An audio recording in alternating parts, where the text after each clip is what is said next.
সাথে এক জ্বালা, ভোরবেলার দিকে যত ঘুমটা পায় আর সারা রাত তো গরমে ঘুমোতেই পারি না। যাই দেখি এবার সকালের কাজ সেরে ফেলি। Hello friends, welcome back to channel. এটা রিয়াদের বাড়ি। আর দেখো সকাল সকাল মিনু ঘুম থেকে উঠে পড়েছে, নিজের কাজেও ব্যস্ত হয়ে পড়েছে। তো চলো দেখি কি হয়। না, কমলাটা অনেকক্ষণ ধরে ডাকছে, আজকে ওকে ঘাস পাতা দিয়ে দিই। দাঁড়া কমলা দাঁড়া, এক্ষুনি আমি তোর জন্য ঘাস পাতা নিয়ে এসেছি। ওই তো ওই দিকটাই কালকে রাতে কিছু জড়ো করে রেখেছিলাম, সেই কটা আপাতত দিই। সকালবেলায় এই গরমকাল আমার বিরক্ত লাগে, এদিকে একটু বেলা হয়ে গেলে কাজ করা যায় না, আর ঘুমটাও সেই ভোরের দিকেই আসে। কি আর করা যাবে, যাই তাড়াতাড়ি কাজ সেরে নি। ওহো দেখো অবস্থা, এখানে তো এই একটা ডালই রয়েছে, আর তো সেরকম পাতাও দেখছি না। না না, তাড়াতাড়ি কাজ সেরে এক্ষুনি যেতে হবে কমলার জন্য ঘাস পাতা আনতে। ওরে বাবা, পুরো উঠোনটার কি অবস্থা, কাগজপত্র নোংরাতে একদম ছড়াছড়ি। এখনই ঝাড় দিয়ে পরিষ্কার করতে হবে। কমলাকে তাড়াতাড়ি এই ডালটা দিয়ে আসি। এই পাতা কটা আপাতত খা কমলা, এই নে এখন এই পাতা কটা খা, তারপরে আমি এনে দিচ্ছি, বুঝলি? দেখছিস তো পুরো উঠোনের কি অবস্থা, এখনই যদি ঝাড় না দিই তবে পুরো উঠোন জুড়ে আরো নোংরা হয়ে যাবে।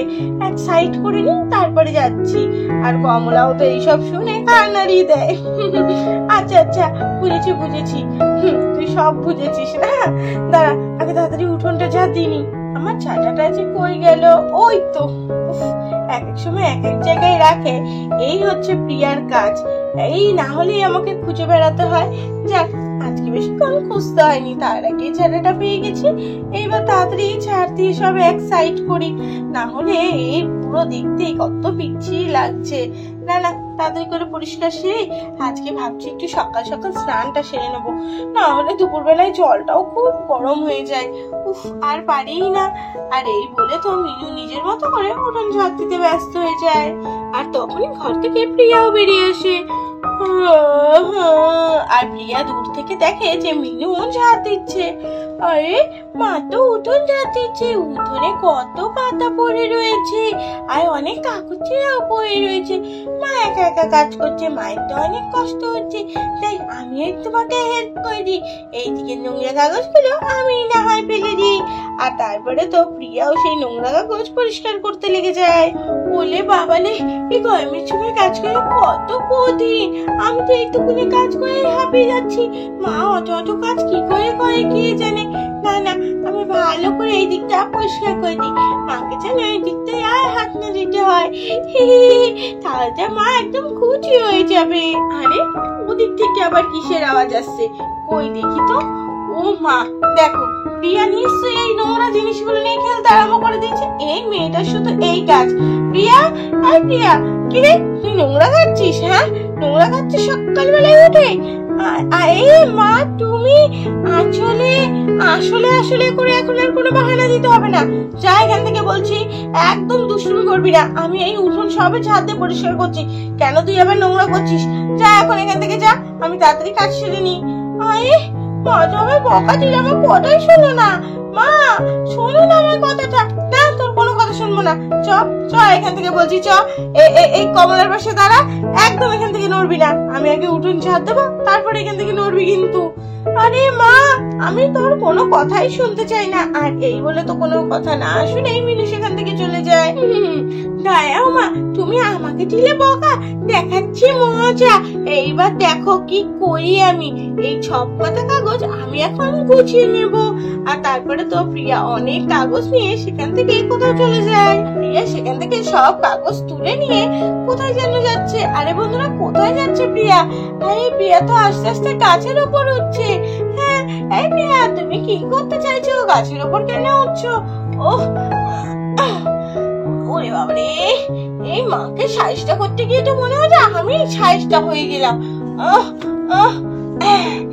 উঠে পড়েছি চালে। এইবার দেখো মা, তোমার কি অবস্থা করি আমি। হ্যাঁ, আমাকে আর বকা দেবে? আর তারপরে তো সেই চালের ওপর বসে প্রিয়া আস্তে আস্তে সেই নোংরা কাগজগুলো আবার উঠোনে ছড়াতে থাকে।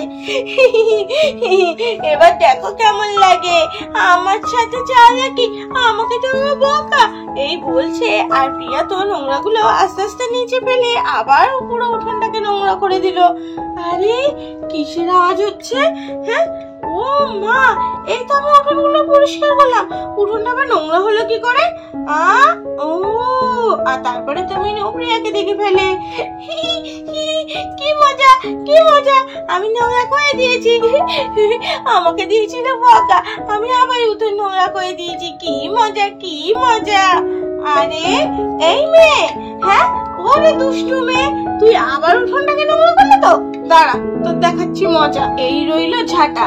তুই কি বলছিলি তোর খুব উঠোন ঝাঁট দেওয়ার শখ না? দাঁড়া দাঁড়া দাঁড়া, তবে রে এই গাছটার উপর মনে হচ্ছে আমাকেও উঠতে হবে। আরে মা, তুমি কি করছো? কিছুই করছি না। এই তো পেয়ে গেছি। আরে মা, আমাকে ছেড়ে দাও, আমাকে ছেড়ে দাও। ছেড়ে দেবো? না না, একদমই তোকে ছেড়ে দেবো না।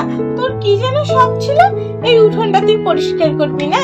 তুই তো বুঝতেই পারছিলি না এই উঠোনটা পরিষ্কার করতে কত কষ্ট হচ্ছে আমার। চ চ এবার আমার সাথে। আরে মা, তুমি আমায় কোথায় নিয়ে যাচ্ছ? কোথায়? আরে কোথাও না, বাড়িতেই, তুই চিন্তা করিস না। আরে মা, ছেড়ে দাও, আমাকে ছেড়ে দাও।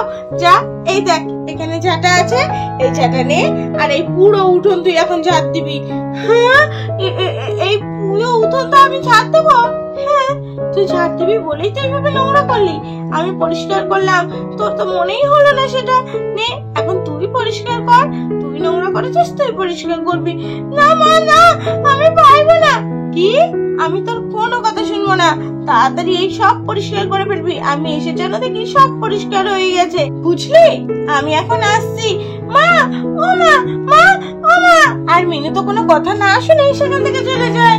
মা, আরে এই যা, এ তো পুরো কেশ খেয়ে গেলাম আমি। এখন এই পুরো উঠোন আমাকে ঝাড় দিতে হবে, ভালোই লাগে না। মায়ের কথা শুনলেই ভালো হতো, আমি এখান থেকে চলে গেলেই ভালো হতো।